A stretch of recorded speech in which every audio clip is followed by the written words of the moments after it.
Hi friends, welcome to Fatima పాపాస్ kitchen. ఈరోజు మనం mushrooms మరియు కాజుతో రెస్టారెంట్లో మనకి పరోటాలతో వాటితో సర్వ్ చేస్తారు కదండి. చాలా చాలా టేస్టీగా ఉంటుంది. యాజ్ ఇట్ ఈస్గా రెస్టారెంట్లో ఎలా అయితే చేస్తారో యాజ్ ఇట్ ఈజ్ రెసిపీ మీకు నేను చేసి చూపిస్తానమాట. ఎక్కడ కూడా స్కిప్ చేయకుండా మొత్తం వీడియోని కంప్లీట్గా చూడండి.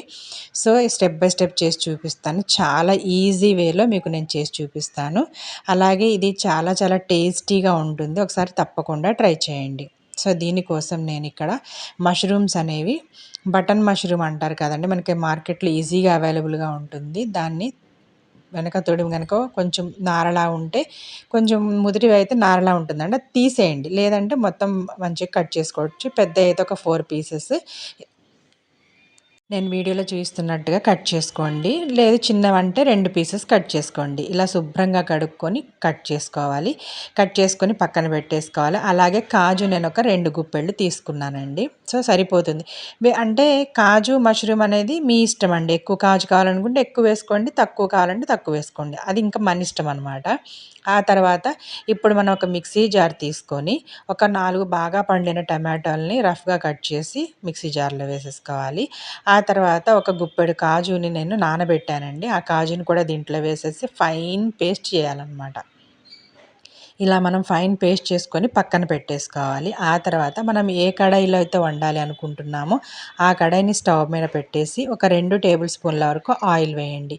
మీరు ఆలివ్ ఆయిల్‌తో చేసుకోవచ్చు, మామూలు ఆయిల్‌తో చేసుకోవచ్చు, ఘీతో చేసుకోవచ్చు, వెన్నతో కూడా చేసుకోవచ్చు అనమాట.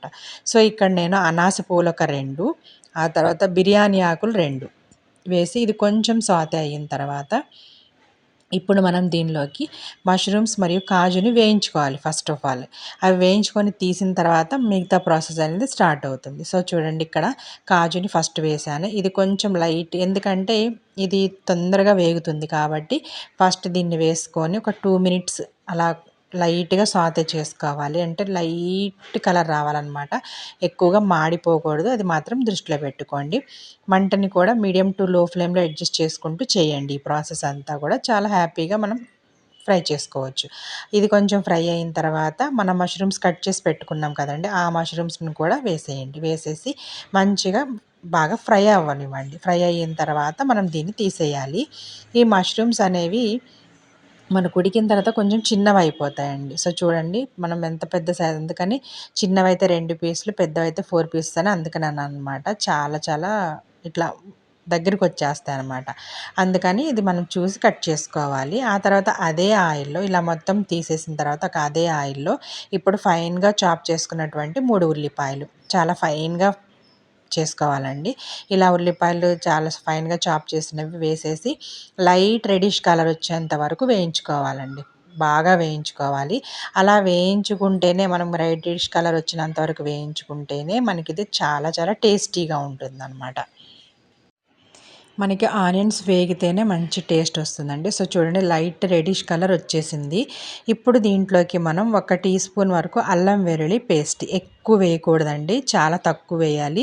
నాన్ వెజ్లో వేసినట్టుగా వెజిటేరియన్లో మనం ఎక్కువగా అల్లం వెల్లుల్లి పేస్ట్ అనేది ఎక్కువ వేయకూడదు అనమాట. జస్ట్ 1 టీ స్పూన్ వేసేసి అది పచ్చి వాసన పోయేంత వరకు మనం దీన్ని ఫ్రై చేసుకోవాలి. సో చూడండి, కింద అడుగు అది మంచి అరోమా అనేది వస్తూ ఉంటుందన్నమాట. అల్లం వెల్లుల్లి పేస్ట్ ఫ్రై అయిన తర్వాత ఆ అరోమా వచ్చినంత వరకు కూడా మనం ఫ్రై చేసుకొని, ఇప్పుడు దీంట్లోకి రుచికి సరిపడా ఉప్పు, పసుపు ఒక 1/2 టీ స్పూను, కారం 1 టేబుల్ స్పూను, ధనియాల పొడి 1 టేబుల్ స్పూను, జీరా పౌడర్ అంటే వేయించుకొని మనం పౌడర్ చేసి పెట్టుకుంటాం కదండి, 1 teaspoon, garam masala 1 teaspoon వేసేసుకొని ఈ ఇంగ్రీడియంట్స్ అన్నీ కూడా బాగా దీంట్లో కలుపుకోవాలి. మసాలాలన్నీ కొంచెం లైట్‌గా ఒక 1/2 మినిట్ ఫ్రై అవ్వనిచ్చి, ఆ తర్వాత ఇప్పుడు మనం దీంట్లోకి ఆల్రెడీ మనం ప్రిపేర్ చేసుకున్న టమాటో కాజు ఆ పేస్ట్ మొత్తాన్ని దీంట్లో వేసేయాలి. ఇలా మొత్తం వేసేసి ఉడకనివ్వాలి. అంటే మనం కాజు మరియు టమాటోస్ 2 కూడా పచ్చివే. సో ఈ పచ్చి వాసన పోయేంత వరకు అవసరం అనుకుంటే,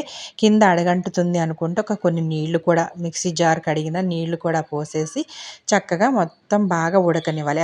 ఎంతవరకు అంటే పైన నూనె తేలేంత వరకు మనం ఉడికించుకోవాలండి. ఇది కూడా లో ఫ్లేమ్లో అడ్జస్ట్ చేసుకుంటూ చేసుకోవాలి. మధ్య మధ్యలో కలుపుతూ చూడండి, పైన మొత్తం ఆయిల్ అనేది వచ్చిందనమాట. అంతవరకు మనం, అది కాకుండా దాంట్లోంచి పచ్చివాసన పోయి మంచి అరోమా అనేది స్టార్ట్ అవుతుంది. అప్పటి వరకు మనం దీన్ని బాగా ఉడికించుకొని ఆ తర్వాత మనం ఫ్రై చేసుకున్న మష్రూమ్ మరియు కాజు జీడిపప్పు ఉంది కదండి, అది కూడా వేసేసి బాగా మిక్స్ చేసేసి ఇది మొత్తాన్ని ఈ ఇంగ్రీడియంట్స్ అంటే ఈ గ్రేవీ మొత్తం కూడా దానికి పట్టేంతగా మనం ఉడికించుకోవాలి. ఇది కూడా లో ఫ్లేమ్లో పెట్టేసి ఒక 2 to 3 minutes వదిలేస్తే దీనిపైన కూడా ఆయిల్ అలా అనేది ఇట్లా పైకి వచ్చేస్తుందండి. అంతవరకు మనం దీన్ని ఉడికించుకోవాలి. ఎక్కువ ఆయిల్ వేసుకుంటే బాగా పైకి తేలుతుందండి. కాకపోతే మనం కొంచెం హెల్తీ వేలో చేస్తాం కాబట్టి తక్కువ ఆయిల్ వేస్తూ మనం మంచి ప్రోటీన్ ఫుడ్ అనేది ప్రిపేర్ చేసామన్నమాట. సో చూడండి ఇలా మొత్తం బాగా మిక్స్ అయ్యింది. ఈ కన్సిస్టెన్సీ అనేది ఇంకా మీ ఇష్టం అండి. కొంచెం లూజ్‌గా పెట్టుకుంటారా, కొంచెం టైట్‌గా చేసుకుంటారనేది ఇంకా మీ ఇష్టం అనమాట. మనం ఫ్రైడ్ రైస్‌లోకి లేదంటే జీరా రైస్‌లో అలాంటి వాటిలో తింటే కొంచెం లూజ్ పెట్టుకోవాలి. పరోటాలు, చపాతీ, నాన్స్‌లోకి అయితే కొంచెం టైట్‌గా పెట్టుకోవాలి. సో చూడండి గ్రేవీ అనేది రెడీ అయిపోయింది. చాలా చాలా టెంప్టింగ్‌గా ఉంది కదా! చాలా చాలా టేస్టీగా ఉంటుంది. యాజ్ ఇట్ ఈజ్ రెస్టారెంట్‌లో మీకు ఎలా అయితే ఉంటుందో అలానే ఉంటుందండి. సో ఈ రెసిపీ గనుక మీకు నచ్చినట్లయితే లైక్ చేయండి. ఫ్రెండ్స్‌కి, రిలేటివ్స్‌కి షేర్ చేయండి. అలాగే కొత్త కొత్త unique, tasty, healthy, quick, continental, traditional అన్ని రకాలైనటువంటి వంటలతో మళ్ళీ మీ ముందుంటాను. అంతవరకు థాంక్స్ ఫర్ వాచింగ్.